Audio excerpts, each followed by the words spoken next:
Baldur's Gate 3 is a game that is truly one of a kind, and throughout the last year, we've seen honor mode challenges push near the absolute limit of difficulty that they could possibly get. So I decided to push it to the absolute limit, and try to beat Baldur's Gate 3 solo on honor mode without ever healing. This means any damage I take is permanent damage, and can't be restored in any way but leveling up. But over the course of 3 months and 17 playthroughs, I've attempted to beat Act 2 of Baldur's Gate 3 without healing, and conquer the major foes of the game while fearing constantly the next fight would be a game over. Before we begin though, I urge you to watch the Act 1 video if you haven't already seen it, as prior viewing is essential. The rules are very simple. Anything that would heal my character, such as potions, scrolls, and spells, are not allowed on my character to be used at all. These can be used on summons or allies, but in order to keep track of any damage taken, I will have a counter like the one on screen that will update every time I take damage. Any resting that isn't forced is also not allowed, which makes it very hard to replenish any uses of abilities. Because I was recording all 17 playthroughs and there are slight inconsistencies between runs, I will include a message like the one on screen when footage from a previous playthrough is shown. Exploits are allowed, and completely necessary to beat Act 2, as it is much less forgiving than Act 1. But with all that in mind, can I beat Act 2 of Baldur's Gate 3 without healing? Enjoy. At the start of Act 2, I reached level 8 and unlocked the Sharpshooter passive feature, increasing my range damage by 10 at the cost of having a -5 penalty to attack rolls. The Shadow Curse is very bad, as I have to unequip the Defender Flail for the Blood of Lathander to stop me from taking damage from the Shadow Curse. This does give us a slight AC penalty and removes a bit of the damage reduction, so I have to make it count. I make sure to head past the Absolute Camp and head straight over to where Karnas and the convoy passes by. We succeed the 2 rolls to get Karnas to give us the Moon Lantern for free, and let him continue into the darkness to die. We free the Pixie trapped within and get immunity against the entirety of the Shadow Curse, allowing us to equip the Defender Flail again. We need to reach level 9 and 10 as soon as possible in order to have any chance of taking on Ketheric, so we try to initiate any fights possible. During a fight with some measles, I realize that when you are hiding, enemies can only dash or move to try and find you. So, hiding up on the roof after shooting measles from up top will cause them to just pass their turns, as they can't use any other actions to go get us. Eventually, they make their way up to me, but they really just can't do anything. What's important about this fight is since Act 1, I read your comments and went back and got the Adamantine Shield. Thanks to this person for giving me the idea. The Adamantine Shield causes anyone who misses me to receive a -2 penalty to attack rolls, effectively constantly keeping my AC up. The measles aren't able to do anything, so I just push my way past them. Literally. They go down easily without me taking any damage. We have already taken 16 damage from everything that happened in the Act 1 video, so we need to avoid taking as much damage as possible.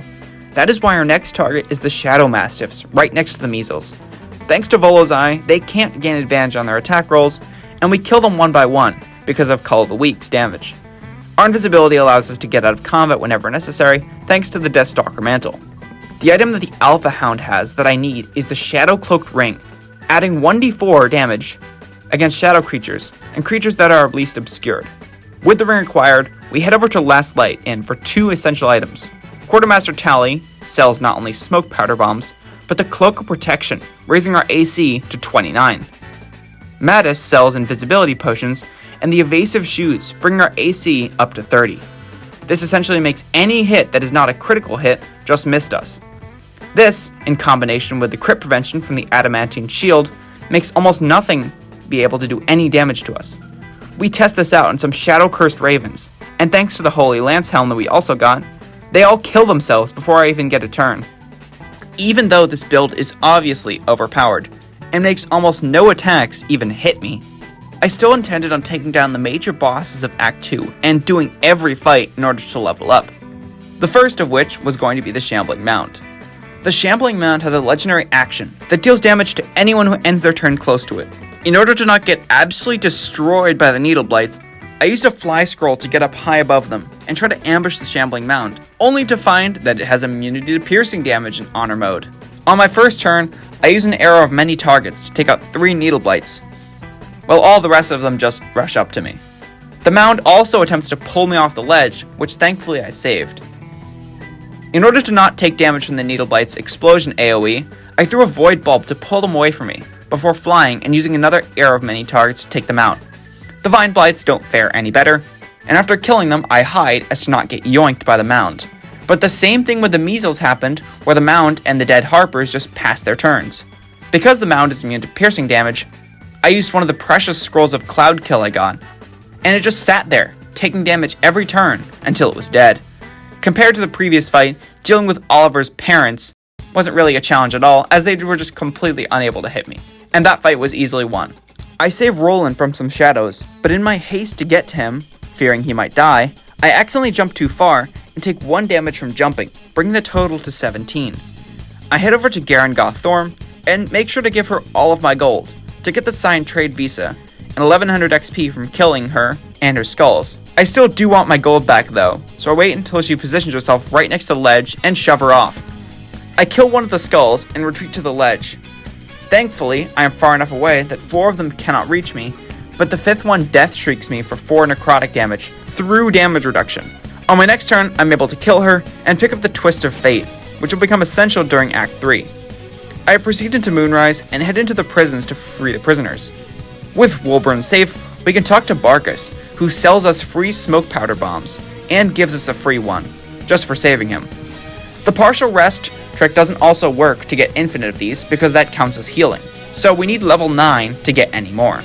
To do this, I went to the prisons and killed basically everyone that was there. I also made sure to take out all the scrying eyes so they couldn't call for backup or make everyone hostile to me.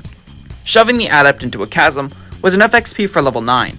This is where we unlock 3rd level spells and are able to purchase 7 more smoke powder bombs, which will be mandatory for later. While I'm trading with these vendors, why not subscribe to the channel? It's completely free, helps me out a lot, and you can unsubscribe whenever you want. YouTube tells me 90% of you guys watching aren't subscribed, so prove them wrong for me, will you? Back to the video. There were a couple fights I absolutely needed to take on, one of them being Fizzlebald Thorm. He is a very unique boss, and like the Shambling mound, is completely immune to physical damage. His legendary AoE deals damage whenever his brew changes. The blighted zombies can also gain damage buffs from doing that, which completely go through my physical reduction. So they had to go first, and I was able to take out 2 of them before combat had even started. Fizzlebald Thorm got massively buffed and apparently can move a lot farther than he could on patch 6. So after killing another zombie, I kited him around and outside the entrance. Then by jumping up on the roof, he couldn't get to me. This would cause him to turn and run inside, out of my line of sight. That couldn't work, and because he was immune to piercing damage, I summoned in Connor to bait him outside. He becomes damageable after using his brew action a couple of times, allowing me to get some free hits, and his inability to reach us ended the fight without us taking any more damage. Now I need you guys to bear with me. When I was entering Moonrise Towers, I went over to talk to Ketheric so I could get access to the top floor. This triggered a cutscene with Ketheric punishing some goblins. So naturally, being the complete sadist that my character is, I naturally spoke up, wanting to kill them myself. Ketheric turned to acknowledge me, and then he did it again. And then he turned to acknowledge me again. I realized that somehow I was stuck in the cutscene. Skipping didn't work, and because I was solo, I just couldn't leave the cutscene. I had no idea what to do, so I hit the power button on my PC. Really hope that footage doesn't get corrupted. Okay, so my footage got corrupted, and I lost about 4 hours of footage. During that time, I killed all of the shadow-cursed undead on the right side of Act 2, killed literally everyone in Moonrise Towers, went back to the Githyanki Crash and killed everyone there without taking any additional damage because of everyone's complete inability to hit me. Mainly by using my incredible movement and armor class. We also lifted the Shadow Curse and did almost every quest we could in Act 2. The only things I hadn't done yet is the Gauntlet of Shar and the content beyond that point. If some things are a little confusing, I apologize and blame it on what I'm calling the infinite cutscene. What's important is that I obtained the Gnome Potion from Mirage, as it would be necessary for later. I entered the Gauntlet of Shar, and because the fight at the door is just a slog, I just summoned Connor and had him attack the skeletons, which spawn the Justiciars and breaks them, making them not want to attack us. We do have a big problem, however, as we need to reach the Verge of Shadows without any Umbral Gems for reasons that will become apparent. However, we also want the Callous Glow Ring, locked behind a door, both of which require a knock scroll to get past. Thankfully, the gnome potion grants me a one-time use of knock, and we found a knock scroll in the Mason's Guild for the second one. But if we use these knock scrolls, we can't use a trick to get Balthazar killed, who is a very problematic enemy. This left us with two alternate paths. If we use the knock spell to get rid of Balthazar, we would have to get all the Umbral gems, meaning we need to take on Yrgir, the only enemy in the game who could go before me in combat. If he gets a single turn, he could chuck bombs at me and detonate them, easily killing me. But using knock to reach the verge of shadows would mean that Balthazar would be able to follow me, and both of them are very powerful enemies. Not wanting to risk getting bombed by Yrgir on the first turn, I used fly from my armor to fly down to the door from this exact spot and one of the knock spells on the door, while I used the other for the Callous Glow Ring. We also made it to the verge of shadows, and just for fun, I bring along Shadowheart so I can betray her later in the game, for reasons that will become apparent in the Act 3 video. Shadowheart is necessary for later, but not for the fight against Balthazar, so I had her sit this one out all the way up on a ledge. Balthazar is super annoying because of his spells and army of undead. The first problem can kind of be solved by pickpocketing the haste potion from Balthazar. When I start combat, I'm able to take my turn first and attack Balthazar, but he raises all the undead. Thankfully, almost none of them will even attack me, thanks to my high AC, and just run to the ledge doing nothing. This allows me to easily kill them, except for two of the mages and Balthazar, who won't go anywhere near me. That is a problem because, from where I am, I also can't hit them. I try to hit Balthazar and stand a bit too close. On his turn, he uses Cloud Kill on me, dealing a total of 6 damage, both from the initial cast and starting my turn in it. I shot him again with a silencing arrow, but apparently that just ends at the start of his turn, allowing him to Cloud Kill me again. Thankfully, the game bugged out because of the slope or something, I don't even know why, and the cloud just did not appear, allowing me to get in some more attacks.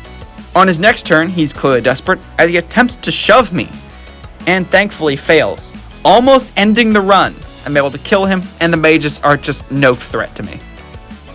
Because Shadowheart needs to be alive for Act 3, I use a little exploit by just dropping the Spear of Night from my inventory, and she cannot kill Nightsong, despite the spear literally being a foot from her. We free Nightsong, and Shadowheart immediately goes back to camp. We prepare to assault Moonrise Towers, and I pick up a potion of Cloud Giant Strength to increase my strength to 27. I missed like 2 enemies in the tower, so we easily defeat them without taking any damage. But the Ketheric fight would be a problem.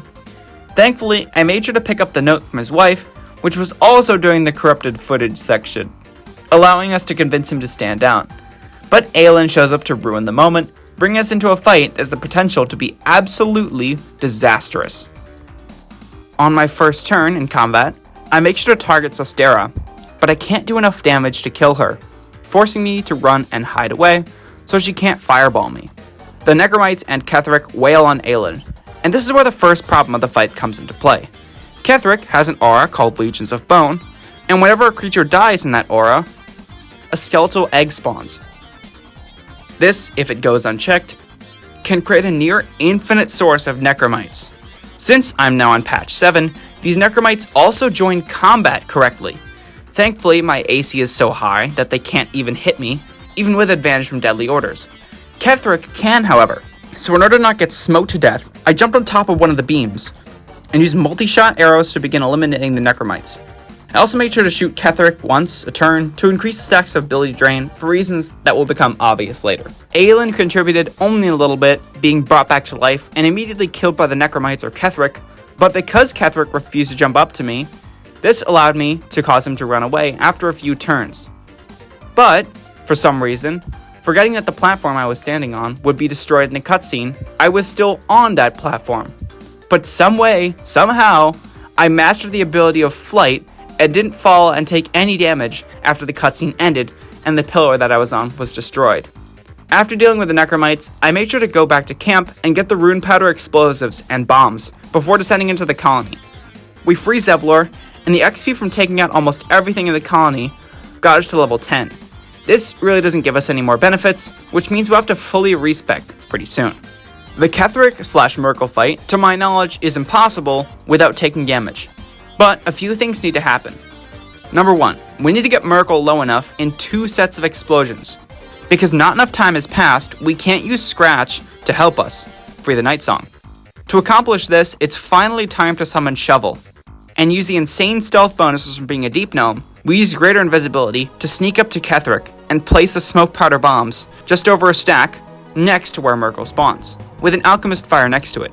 I also placed the rune powder explosives a distance from this, with another alchemist fire next to it. In order for this to work, we need to skip phase 1 of the fight, free the Night Song, and detonate all the explosives in just one turn.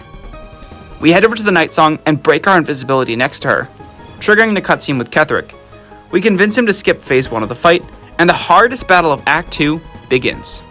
Screw this fight.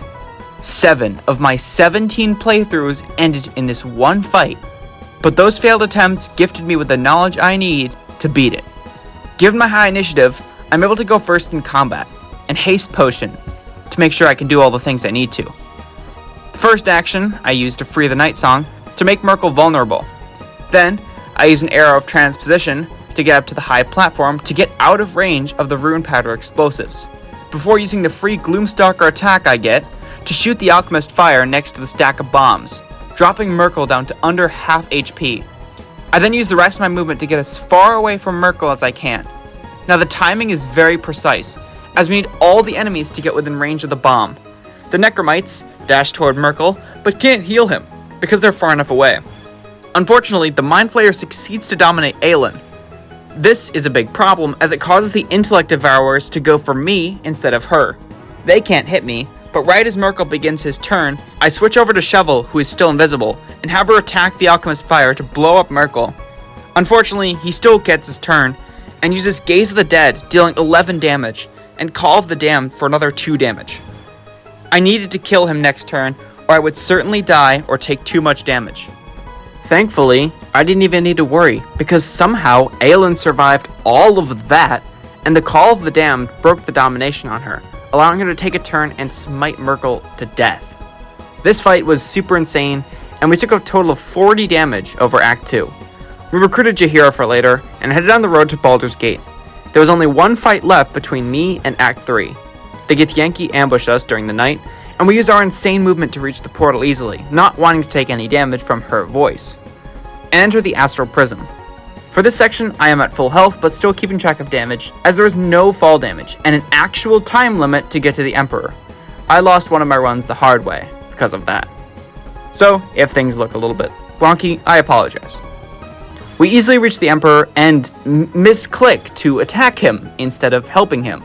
On my first turn, I jump up to the ranged fire guy, who has Fireball, and chuck him off the edge, instantly killing him. The Githyanki target the Intellect Devourers, and on my next turn, I throw the leader into the void, instantly killing her.